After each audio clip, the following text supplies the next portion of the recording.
Union bosses, the NDP, and the 1%. That is the topic of tonight's byline. The NDP have now shown for the whole world to see that they no longer care about workers, just the union bosses. Now, this is something I've known for a long time. It's something that an increasing number of unionized workers have come to realize over the years.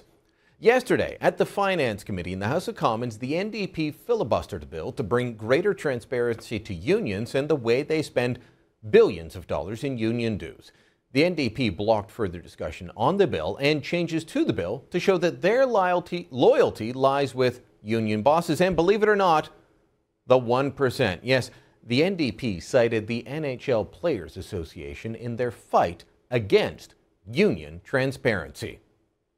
Now, the NHL Players Association sent us a brief signed by Alexandra Daigle, who is their Director of Operations, which gives a good idea of the impact that this bill could have, or would have rather, on the players.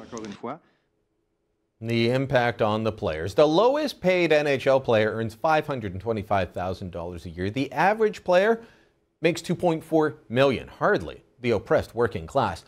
But their union bosses don't like the idea of being open and transparent with how dues money is spent. So at committee, the NDP did their bidding and that of other unions, and they blocked the bill from being amended. See, Russ Hiebert's bill, C-377, did have some problems with it in its original form, and Hiebert was willing to amend the bill to fix it. You know, you've heard how the Conservatives, they just ram stuff through Parliament, won't work with the other parties. That's what the consensus media will tell you. It's a load of garbage, at least it is on this bill. Concerns were raised and Hiebert moved amendments, including changes to protect personal privacy, clarifying that registered pension plans and health care plans run by unions, they won't have to report, and they'd remove names of those engaged in ordinary business with a union. But the NDP and the Liberals as well, they don't really want the amendment. Sure, they raised the issues, but they don't want the amendments. They wanted to protect their union boss friends, the ones that send out campaign workers paid with union dues to work on their campaigns full time. Well, the overwhelming majority of unionized workers want the kind of financial information provided in C-377. The union bosses claim they already give plenty of info, and this bill's an attack on their democratic rights. That's a load of bull if ever there was one. 86% of unionized workers in this poll by Nanos Research agreed with the premise of Bill C-377. The workers want it, the public want it. Only the NDP, the Liberals, and their union bosses stand against this. Charities, in order to receive their special tax status, need to file regular updates on where they get their money, how their money is spent, and in return they get that special tax status. Those reports, by the way, are open to the public. You can look them up online.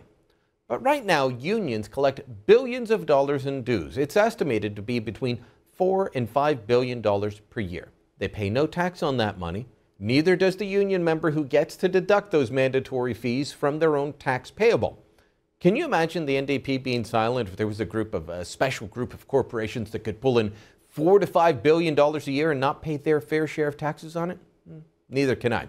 So the unions take in these billions absolutely tax-free. They have special status in being able to compel membership and the payment of dues, all backed up by the law. But they don't have to show how this money's spent. Why do they want to keep it this way? Why don't they want transparency? Simple. They want to hide the truth. They want to hide the rot. Unions take far more from their members than they need. Huge sums go to allow the bosses to live high on the hog while claiming to fight for the little guy at the bottom. Huge sums go to pay for political campaigns. They have nothing to do with the workplace. Well, it's time for openness from union bosses. It's also time for rank and file members who still vote for the NDP to realize the New Democrats are not on your side. And that's the byline. Joining me now for further discussion on this is the man behind Bill C-377, Russ Hiebert himself, Conservative MP from British Columbia. And Mr. Hiebert, you moved motions or amendments to change this bill after getting criticism from Liberal NDP members and unions themselves. You moved those motions. Were you surprised they were blocked outright yesterday at committee? Well, we didn't put it past them when we were anticipating what might happen at committee, but I actually was a little bit surprised. I thought that the NDP would play ball because they're the ones that have been critical of my bill all along with respect to the addresses that you mentioned, the privacy concerns, the trust accounts, and those sorts of things. And so in cooperation with them and other members, I brought forward these amendments in goodwill. So you worked with the other parties to draft the amendments? I've been working with stakeholders all along. I've been hearing from union members, from members of the public, from union executives, from my colleagues in the House of Commons, and I'm open. I've always said, you know, let's make this a better bill, and that's what these amendments would do. They would make it a better bill. And yet here we have the NDP blocking the very amendments that they are critical of existing within the legislation. These amendments would have solved the problems that they were going on and on about for 2 hours straight, frankly, yesterday at the Finance Committee. It was a complete filibuster. So because of that, your bill, and this is just the way private members' bills work, right? Your bill, there's no more committee time for it, correct? Correct. No more committee time. So now it goes back to the House of Commons in its original form, where they can complain that you wouldn't amend the bill, but you didn't amend the bill because they wouldn't stop talking. They ran the clock, essentially. Absolutely. It's like they ragged the puck. They ragged the puck. Yeah. They ran the clock. However you want to describe it, they played a game of delay, delay, delay. Let's not deal with the issues here. Yeah, they're desperate. I mean, they're trying to do everything they can to stop the bill. Okay. You raised this issue in the House of Commons today, and an interesting fact came out about NDP MPs and their ties to union bosses. So my question was whether the government had a position on my bill, and I'm grateful that the government's taken the position to support the bill and the amendments. Okay, because this is a private member's bill. It's not a bill from Stephen Harper and the Conservative government. This is from you. Exactly. Okay, so they're supporting it, and in the answer that came out that, and I didn't even know this, that a third, or nearly a third of the NDP caucus used to hold a formal position within a union. I knew the numbers were high, but I didn't know it was quite that high.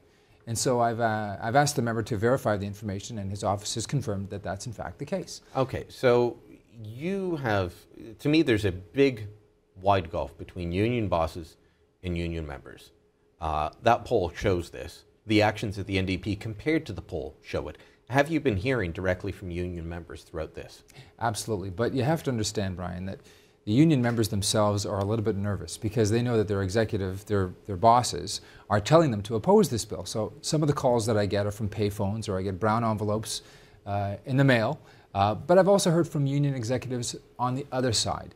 There are actually a few labor organizations in this country that support transparency and accountability. They support what this bill is trying to accomplish, despite the fact that these other larger labor organizations are outright opposed to it. Okay, so is there anything that can, does your bill just get voted on now in the Commons? Can you amend it in the House? What can be done? Yeah, so I'm going to seek from the Speaker permission to amend the bill in the House at report stage, they call it, because I was prevented from bringing those amendments at the committee.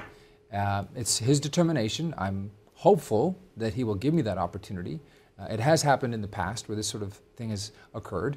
And if that happens, then we'll bring forward the amendments, and then all of the House of Commons, not just the Finance Committee members, but the entire House would have an opportunity to vote on these amendments. All right, and on the bill, and ultimately on the bill. Hopefully bring transparency to unions. Absolutely. All right, thank you very much, Russ Hiebert. Thanks for your work, and thanks for coming in today.